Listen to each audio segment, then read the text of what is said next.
joining me for another episode of the Typical Skeptic podcast. I have an amazing, fascinating conversation about to have for you guys tonight. I have more contactees, this time from down under in Australia.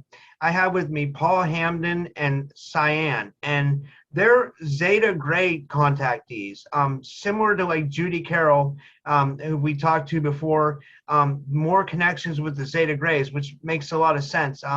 But I have a lot of questions because it's very interesting. And I want to welcome you guys to the show. I want to give you a warm welcome. Thank you for coming on. How are you? We're really good, thank you. We're glad to be here. I want to ask you, do you think like the Grays are picking certain people on, or how does the process go on who they pick, who they want to contact? Because it seems like there's a lot of Gray, especially Zeta Gray contact in your country. Yeah. So basically the Gray species has 63 races, and 62 of the races are classed as Zetas. The other race, the last race, is called, we call them the abductors. They're the ones that take people against their free will. The way that they choose, if you want to call that contact with people, is they only contact their own. So you'll see that if anyone's being contacted by the Zetas, they're contacting their own. And that's because those people are actually hybrids. So you're saying that you and both of you and Cyan, both have hybrid DNA in you. This is different. So when we talk about hybrids, basically there's the human container, which is what we exist in, and spirit people can incarnate as humans as well. And then, of course, a extraterrestrial consciousness can create a symbiotic relationship with a spirit person and create a human hybrid.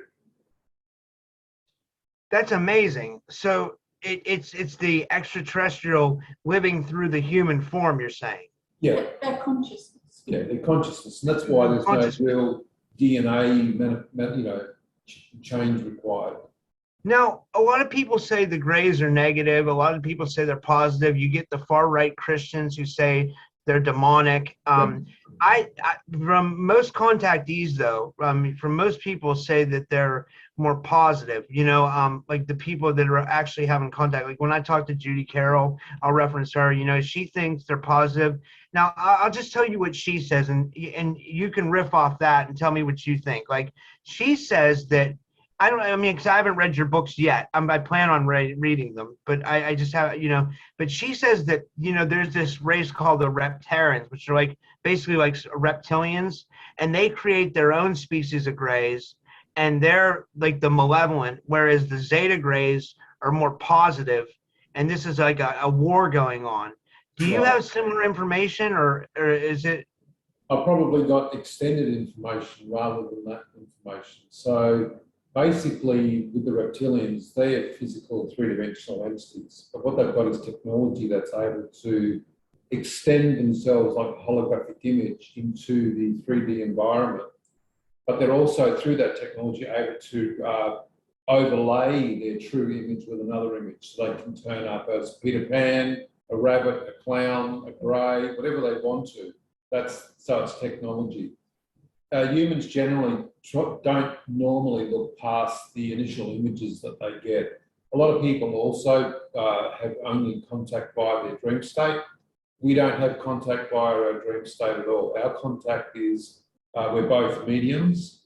The Zetas speak through both of us, but we've also had multiple craft landings as well, where the Zetas have got out physically and walked around us. That's amazing. Now, are these when we get back to the Reptilians, and would you say they're the troublemakers? Are they the ones with the malevolent intentions for this Earth? Look, they're just one species. I mean, looking at the planet at this point in time, I wouldn't be just blaming Reptilians for the behaviour that's taking place.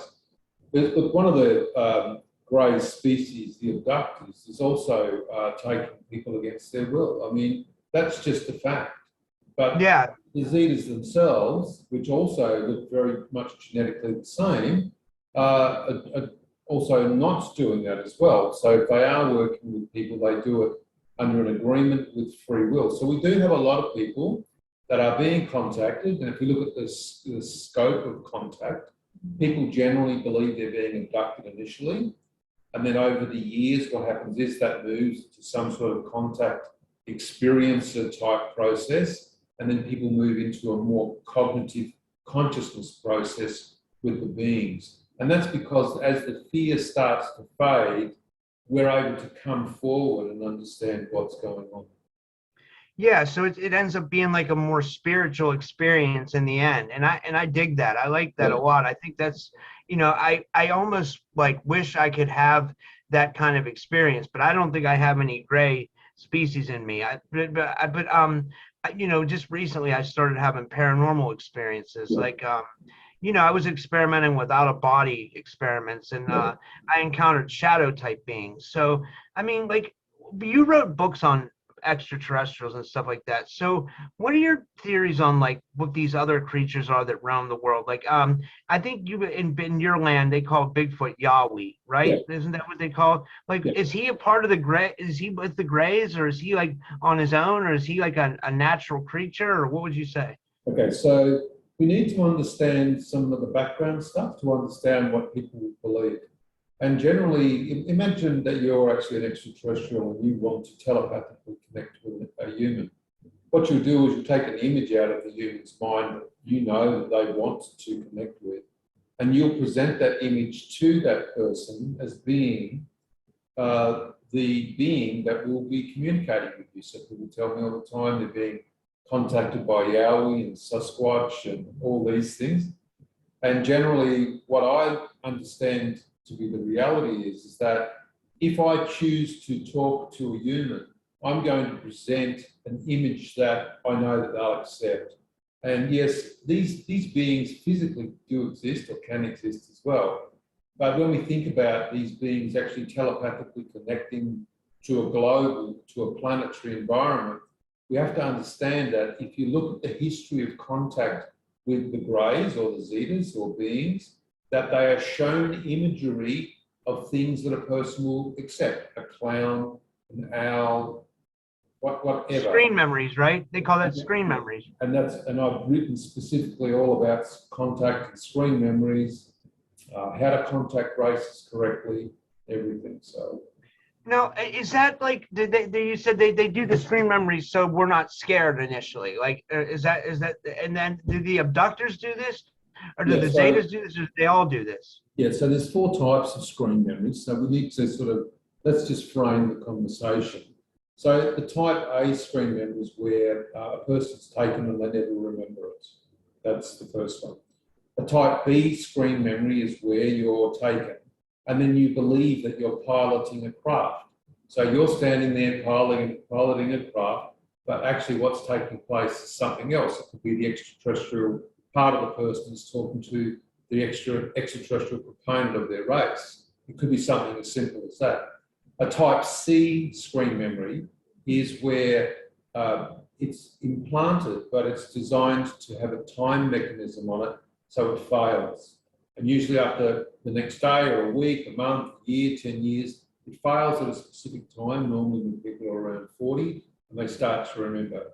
And then, of course, the fourth one is a different type of screen memory technology, and that is based around a hybrid that it has realised their full potential to then place a human into what's called a synthetic quantum environment experience. But these things are unknown by a lot of humans, and we've come up with this screen memory technology rating so that when we talk to people that we can actually understand what people are saying. Because we do a lot of counselling with contactees, and we say to them, look, here's a framework for discussion, and we're going to talk to you about your experience around this framework.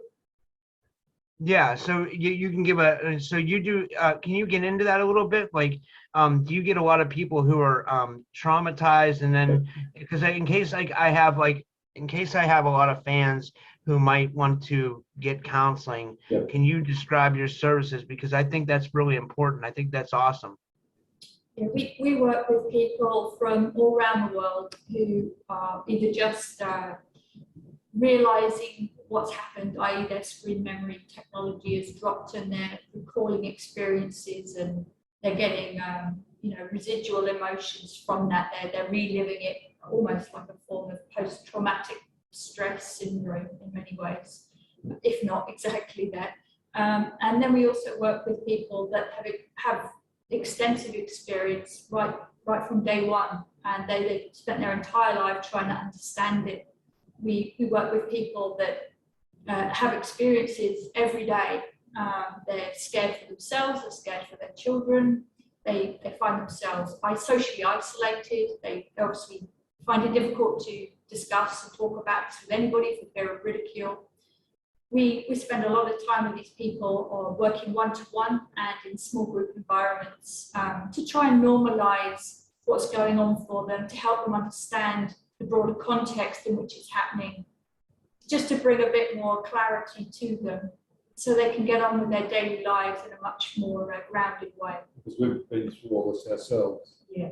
We're talking. I was going to say, like, what kind of effect do you think it has on an abductee if they're being taken at night and then they're trying to live their daily job? I mean, like, here's what I think. I'll just tell you what I think. I think it has to be extremely stressful because, usually that's when the body's supposed to rest, right? That's when we're supposed to be in our natural state of rest. And if we're being taken at night, but yeah, I mean, so, like, does it disturb? I mean, is that kind of what you're seeing? Are people disturbed at the beginning because they're being taken at night, or? We see people that don't sleep for weeks and weeks for fear of being taken again after even just a one contact. Yeah. We see people that are being taken night after night after night, or they may be not being taken, but they've got beings coming to their premises where they live and interacting with them in ways they don't understand night after night. So, but there's something else. We need to discuss something else, though. So yes, let's just be aware that everything that you've experienced, Robert, exists in the astral as a memory. Yeah. And a lot of people, when they're asleep and dreaming, move into the dream states of other people, move into the memories of other people. They'll wake up and they've had a full experience of being contacted or abducted, and they never were. It just feels like it. Yeah. So it just feels like it. And this is where it takes a lot of effort to work through and behind some of the screen memory. Now, I know that people talk about hypnotherapy. I would suggest, as Kathleen Marden has said the other day when I spoke to her, that there's specific things that a person needs to know as a hypnotherapist so they don't trigger certain events as well. Because we work so closely with the Zetas, they're able to give us specific information about individuals as well. And we do what's called point of origin work with people. So we bring forward the person's true extraterrestrial lineage, even a generational lineage, and we're able to resolve a lot of the contact that they've had, even for the parents or the grandparents in the past as well. So it's not just necessarily like people that are having like experiences with grays. These could be reptilians, Pleiadians, Arcturians, Andromedans, like the whole scale of the beings that are in our universe. And can I ask you this? What are you seeing the most contact with? Like, what are people reporting, if you don't mind me asking? Zetas. Yeah. Zetas, okay. Yeah, and reason that there's a reason for that is because they're tasked by the council to do most of the work on planet.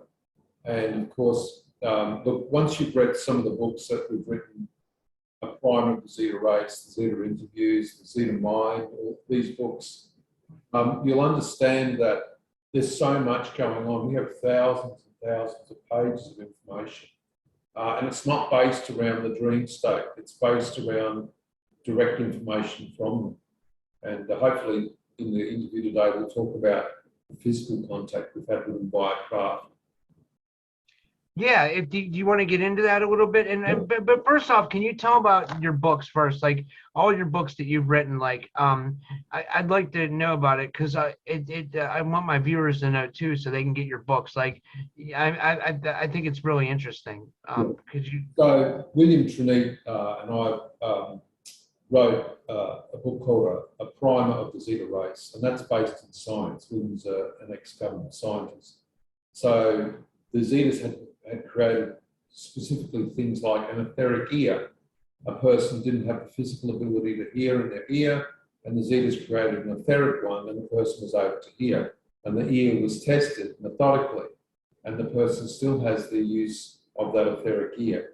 The Zetas are able to implement technology for humans to help them live a better life. They do a lot of healings as well.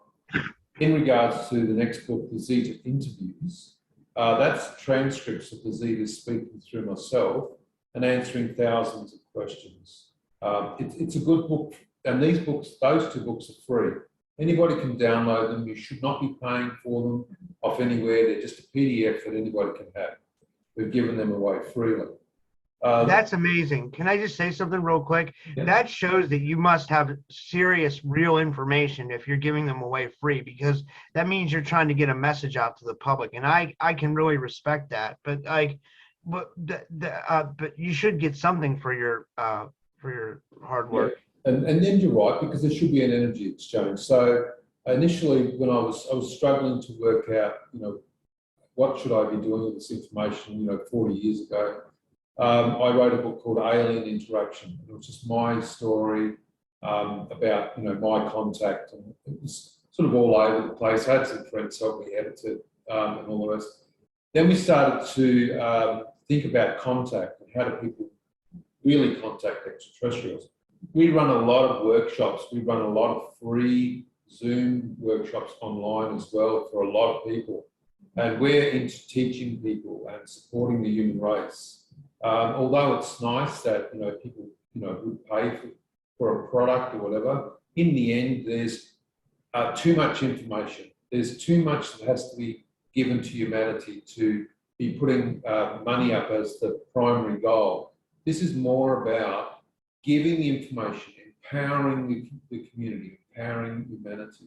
And so we've done that. We've started writing what are called study guides, and the study guides are on our website, zetaconnection.com. And those study guides are usually about 50 pages. They're full of practical information. You need to do this, you need to do that. These are the sorts of things that you need to do to get a safe connection. There are other books as well, but there's too many, so we'll just leave it at that. People can just go to the website and have a look. Yeah, I watched the book, the interview you did with Walter Rucker, and he had your one book, and he was pretty happy about it. Like, he had taken notes and stuff, so I was pretty impressed with that. And I was like, this must be serious information that really needs to be discerned, because I admire your work, and I want to know more as much as I can. Now, as far as your experiences started going, and did you guys meet each other because you were both having experiences? Is that how you met? Yeah, that pretty much sums it up. I was sitting to develop as a physical medium. I don't know how long ago now, since forever. And at some point, about 15 years ago, in the circle that I was sitting, the people I had as sitters were reporting that they were seeing the being from communion transfigured over my face, where there should be a spirit person. And initially I dismissed it and, thought they were all seeing things. I'd never seen this. I'd never even heard of the film, actually. I had no idea what they were talking about. I literally ignored them. After a couple of weeks, though, they kept persisting with it, so I looked it up and, okay, that's an alien face. That's not what I was expecting. And then I was looking for answers. Well, what is going on? This is not a spirit person. I didn't understand it. So I joined an online forum for physical mediumship. It's called PM4U. It was originally run by Robin Foy from the Skull Experiments, if you've heard of that. And on that group, Paul was running a discussion group about his circle that had extraterrestrial visitors. And so I messaged him to try and find out what was going on. That was a long time ago now, at least 15 years ago. And but we had already met on craft. Yeah, that's true. We'd already met on craft when we were children. So once we met each other, we recognised that we knew each other from craft. Yeah, I recognised Paul immediately. That's amazing. Like, how does that even, how do you start to remember that? Like, do they allow you to have that memory, or is it because you have this special Zeta blood? You have Zeta blood, so that you're allowed to experience more than, or I'm trying to understand. Yeah. Excuse So me if that, I'm not, I don't mean to be that's stupid to it. I'm just like, I don't, That's okay. So yeah, we don't have Zeta blood. We've got human blood, which is normal. It's a Class C screen memory. It's you have the experience on craft. You then get the overlay. It's got a timer attached, and then it drops at a specific time. But it's pretty simple. Once you understand how screen memories work, you can basically talk about anything. And I'll give you an example. You're sitting in your house now, and next thing you're gone for 30 minutes in human time. But of course, ET races such as the Zetas, their time space, which is about linear time, is 10 times faster. You're gone, according to them, for 5 hours. You come back, you notice that you need a shave because you've been gone for 5 hours, but according to physical time, you've only been gone for 30 minutes. And so this explains the whole missing time phenomenon, when craft appear and disappear in front of people's eyes, because we're in a different time space. So the craft are able to use a compression methodology to be seen in three-dimensional space, move back into vibrational frequency of 10 times the time frequency, and then move from here to here. They actually do move. They don't just pop in and out, they actually move. But from a human perspective, when you're watching this take place, it looks like they're going from here to there. that's so fascinating. That's so amazing. Like, now let me see. I'll pull up my notes to see what other questions I had. Now, did you both go to school on craft? Like, I know they have school on craft. Like, what do you learn on craft? So there's plenty of things on craft. There's also plenty of ability to learn on planet as well. So there's fairly large auditoriums on some planets that have thousands of Zeta children. If you are a hybrid, you may be taken and placed in one of those learning environments. So let's say that you sleep for 10 hours a night, you could be in class for 100 hours because of the different time space. So that's where all the learning takes place. You can be taught on craft as well, but look, Robert, there's so much to this. I mean, we could talk for days and days and days about all of this. Even like, I'll give you an example. People keep saying that they're seeing grey containers or bodies on a craft, and that, somehow greys are just AI and all these sorts of things. But the real truth is this, that if I'm a Zeta, I can create another body that is exactly the same as this one. And when this body starts to time out or degrade, I can just simply move my consciousness from this form to the other form. And so there will always be other containers available for me to move into. And I'll give you another example. I want to move a craft from here on one side of the galaxy to the other. Rather than me wasting all of my time being aboard that craft, I take the container, I put multiple containers on craft, the craft of biological conscious entities. We send the craft to its stated position where it needs to be, and then we just forward consciousness to the container and animate it. That's amazing. What can what I was I'm a little bit dumbfounded because I'm trying to understand it all. It's pretty interesting. So let me ask you this: what are the Greys? What is their mission? What would you say? Like, what are they trying to overlay to? What would you say their biggest messages to humanity? Like, what do they want us to know? What do they want to help us with? Do they want to help us? Do they, like?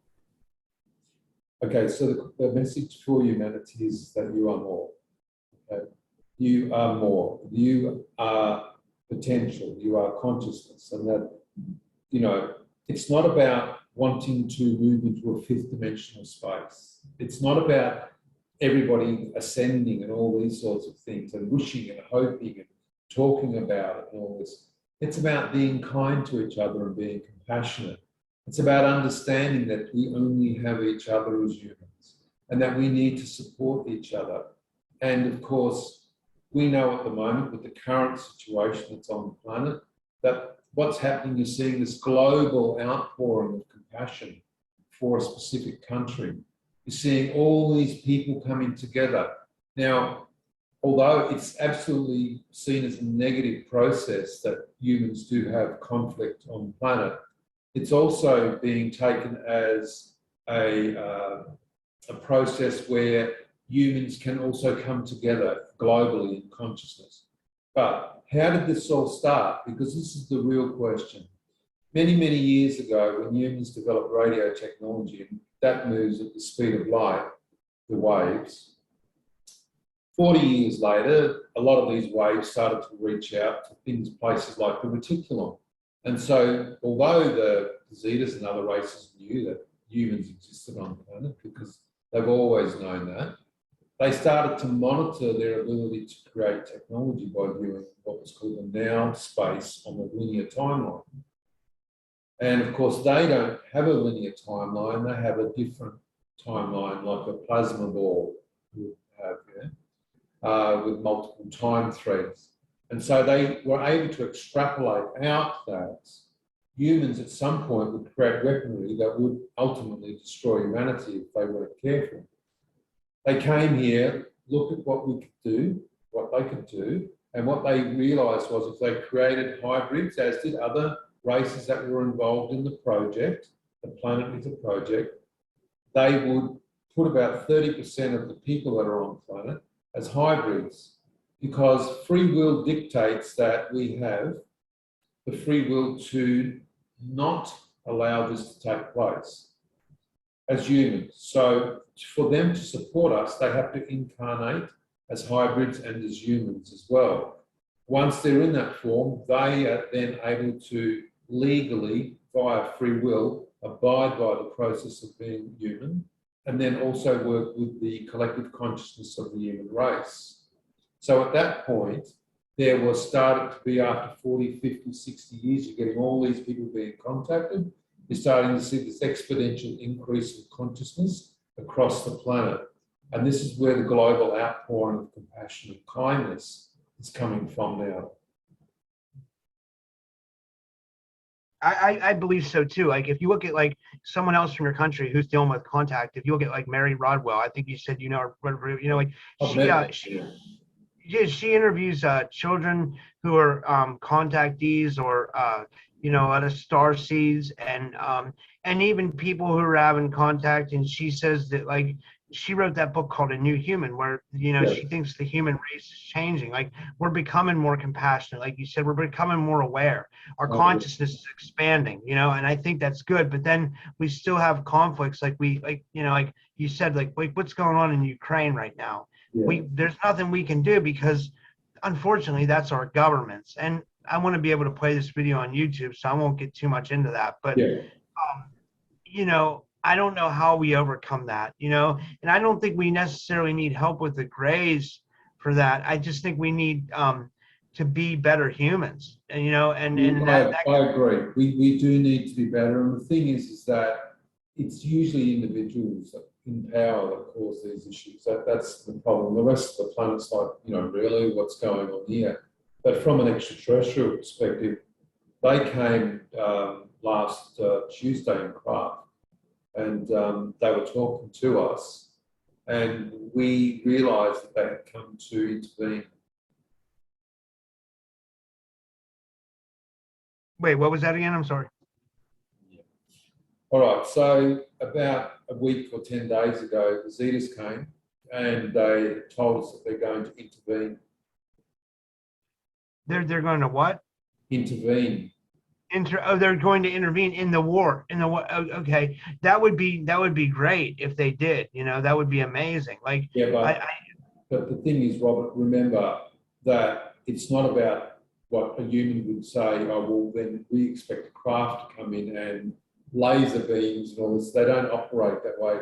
The Zetas operate in consciousness, And so Yes. it's the consciousness shifts that need to take place with these types of processes, and that's what's taking place.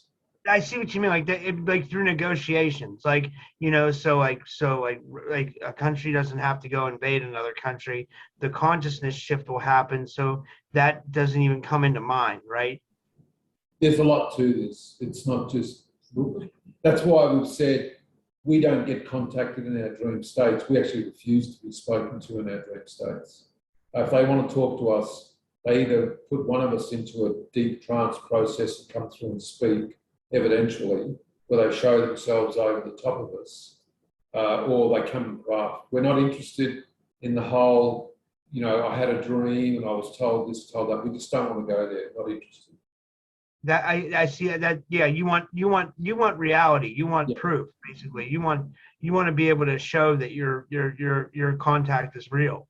And well, that's why we've had scientists talk to us and work with us and write books and all those sorts of things.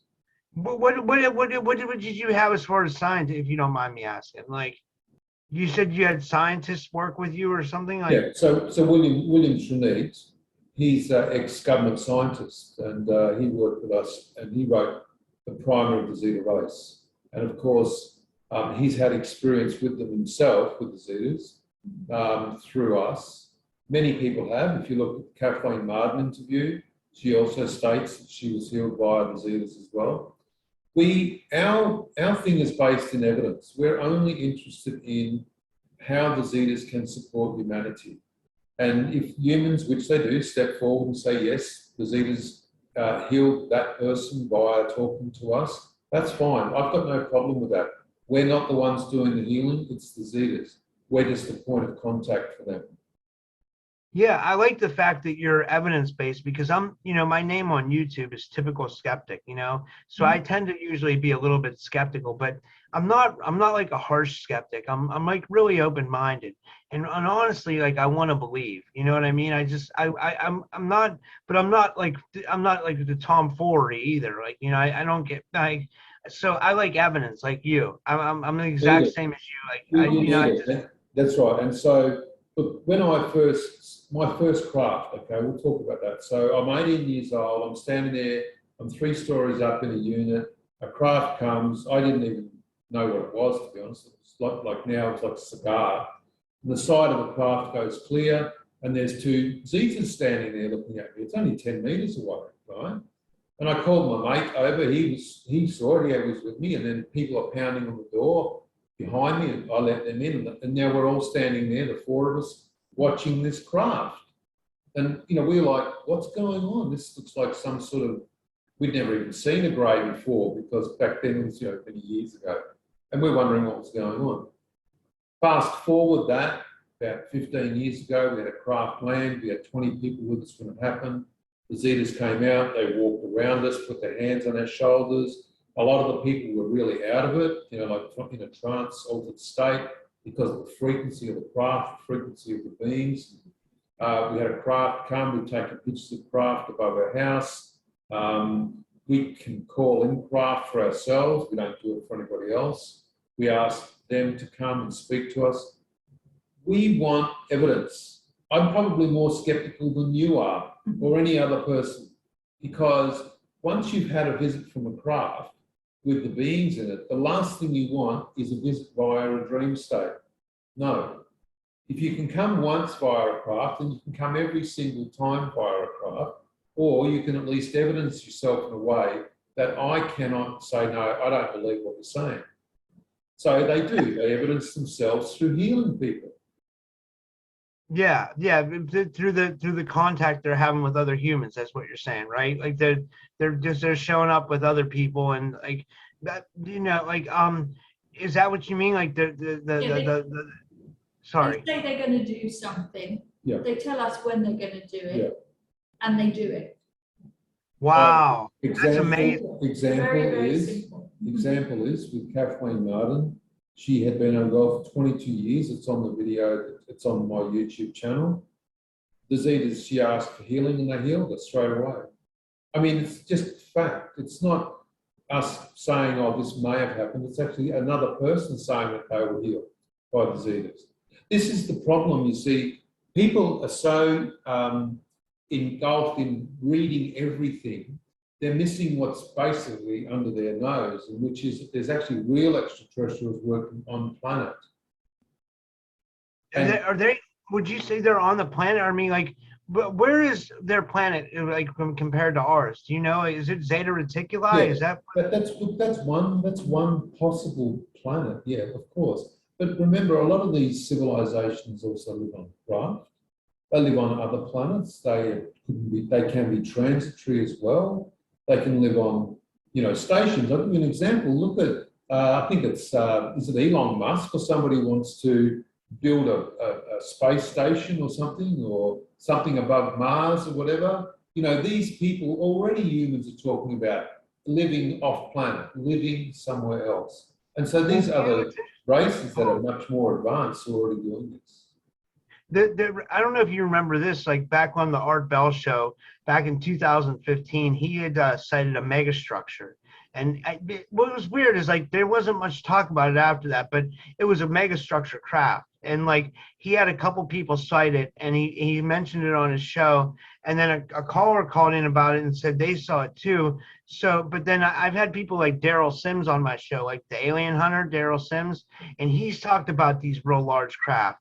And I've had other people on my show that talk about these craft that have like, facilities for humans on them. Like, is this all real? Would you say? Yes, it is. That's amazing. That's amazing. And they've got craft that are so big, you'd actually think you're inside a city. And we get a lot of craft that power up next to the sun as well. So that's pretty interesting. Some of the new craft that haven't been seen by humans are absolutely stunning. One of them looks like a manta ray. It's so massive. Wow. It's beautiful to watch. It's just amazing. Now, can I ask you this? Like, what do you think's going on? This is off big beat, but it has something to do with like our whole universe. Like, I already asked you about the reptilians, but what do you think is going on with the moon and Mars? Did you ever have a theory on that? Like, do you think the moon's like a space station, or do you think it's a way station for the Greys or something? Or? I would suggest that any planet or any moon can be a way station, as you say, for any race. Do I believe that there's, underground bases on the moon? Look, there's the potential for anything. If you've got technology where you can exist inside a craft for multiple years, and you decide that you're just going to sit on, a moon, then of course it's possible. This is the whole thing. I think humans really struggle with what's possible, but that's the problem. Yeah. Yeah. Now, what do orbs have to do with all this? How do they fit in? Orbs. We all love orbs. We all love orbs. Most people associate orbs with spirit activity. We all know that spirit people like to come as orbs. And humans generally don't find orbs very threatening. You always hear of people being delighted to have seen an orb. And so many of the extraterrestrial races have noticed that. And so when they need to perform certain functions on this planet with certain people, rather than send technology that would, scare us half to death, they send it in the form of an orb. We're not going to run away from an orb. We're going to be fascinated by the orb. We're all going to go, wow, look at the orb, In the meantime, the extraterrestrials are doing what they need to do, and then the orb goes again. They're not scaring anybody. And they're not scaring anyone. That's right. That's amazing. That's so clever. I love that. And I think that's so unique.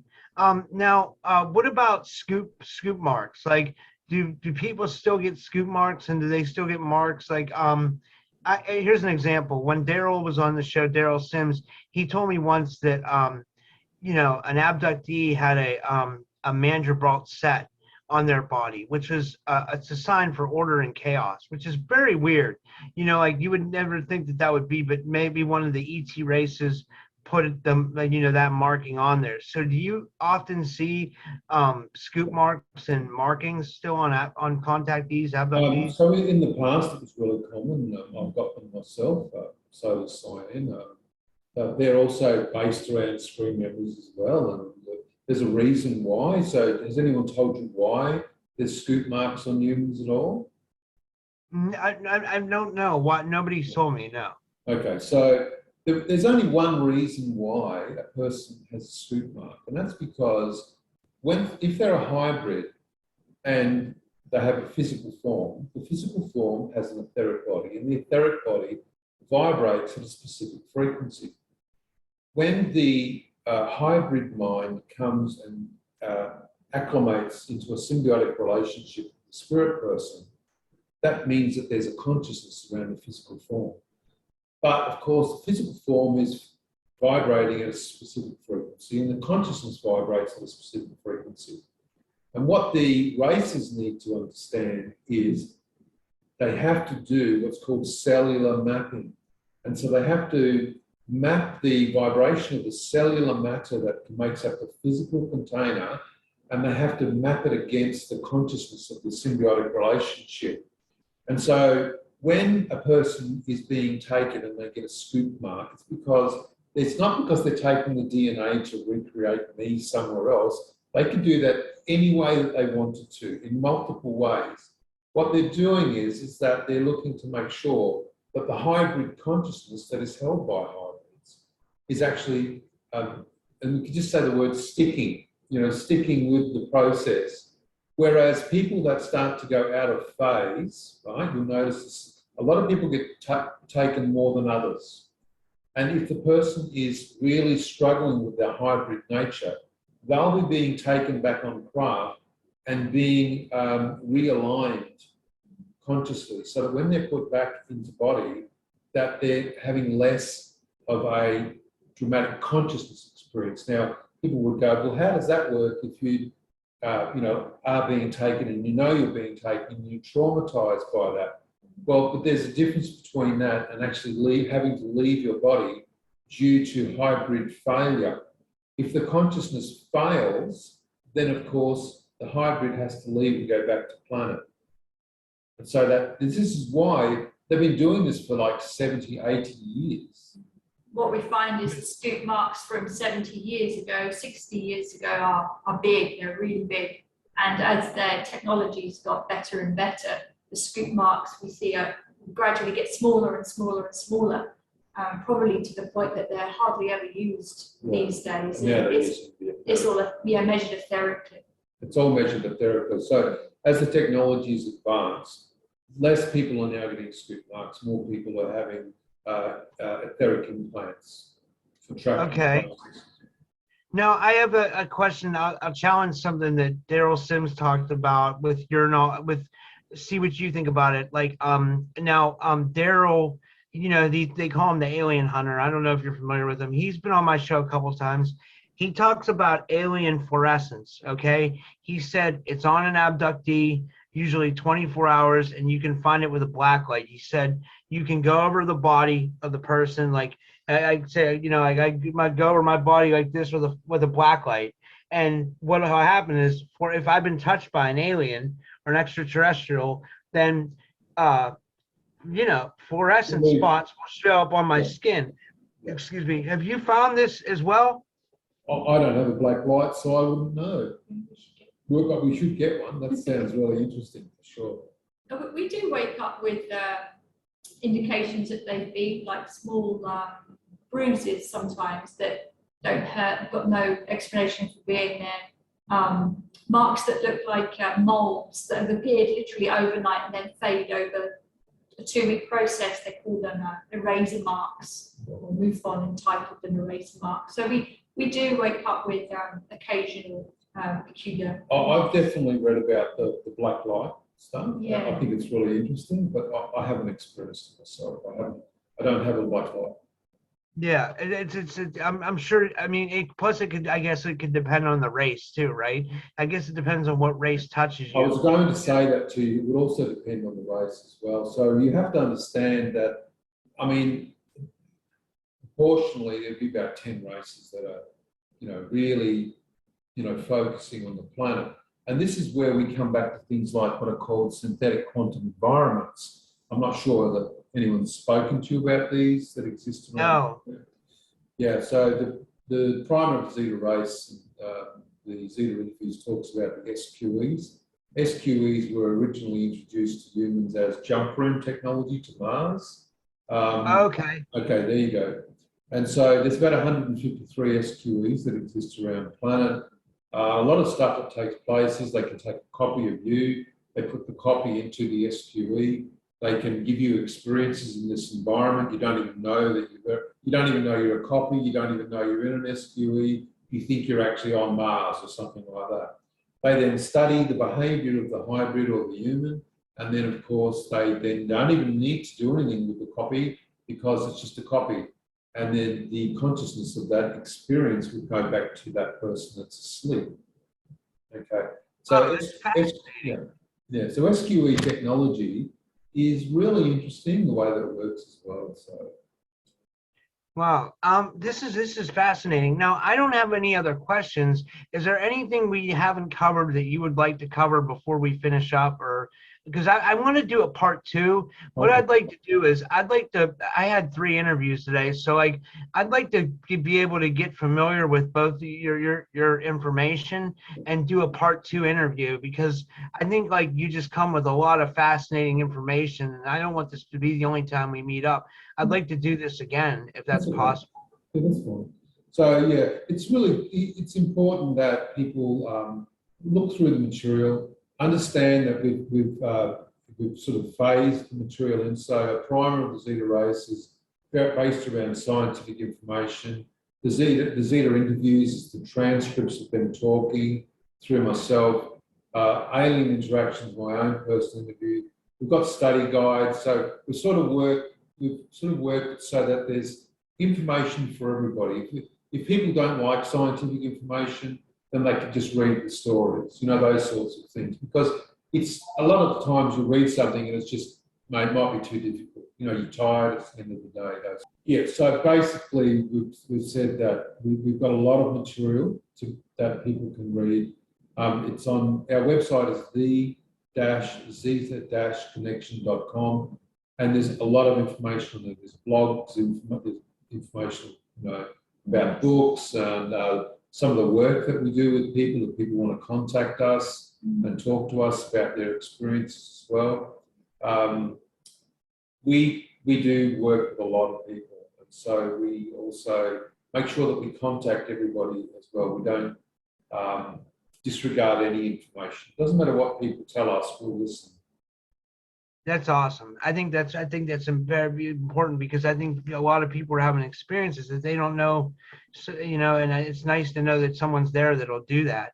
So that once again, the website's the-zeta-connection.com. That's right. Okay, well, I want to thank you again for doing this. It was really nice to meet you guys. Both of you are great, and I'd like to do it again. I'm going to post this as soon as possible, and then and I'll get a hold of you for a second one after I can review the information, Okay. and I know a little bit more, once I know a little bit more about it, because this is so much. It's so interesting.